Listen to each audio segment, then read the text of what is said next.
Smart Local 23 won a wall-to-wall election at Vigor, Alaska's Ketchikan shipyard in June 22.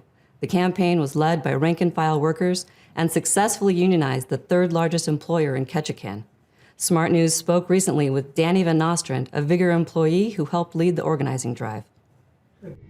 So Vigor's a $3.5 billion company. We do ship repair, and we also do new build fabrication, and we even do DoD work, so we work on military vessels and Coast Guard.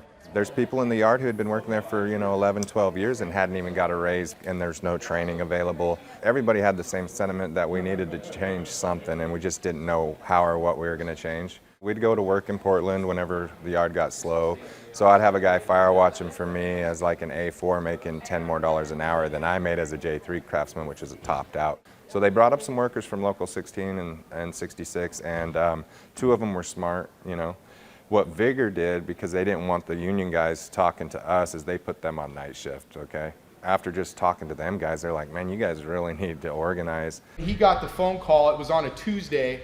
It's like, dude, you got to come up here. These guys are ready to go. Small community, and before you know it, they were like, hey, it's the union guys. And it was a positive presence, Some say like, oh, well, you guys are trying to force them to be union. Like, hey, they called us. We're just here to help. It's not the union's campaign. It's the workers' campaign. Right. They're organizing themselves. But we have to support them all the way through it, and we have to be there answering all questions, getting them, familiar with captive audience meetings and all the typical propaganda that we're all familiar with that comes from the employer side. We were there hand billing. At break, we were there hand billing.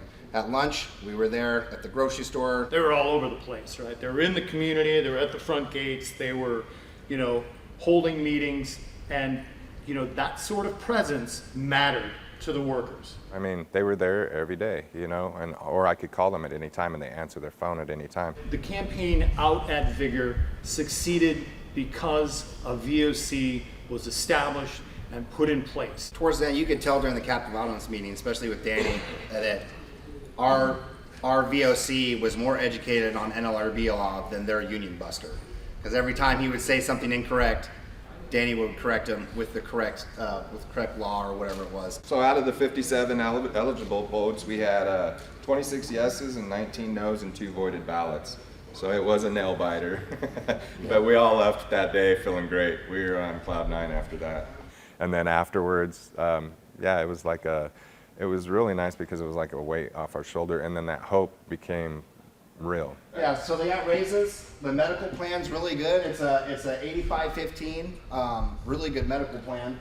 PTO gain, how much is 120 hours after 5 years? Yeah. 120 hours after 5 years, bunch of PTO, which I think the ability to cash out PTO again, which was another good thing. 10 paid holidays. Yeah. Which is awesome. I would say don't be scared of change, don't be scared of upper management, accept change, and also push through. That's really it.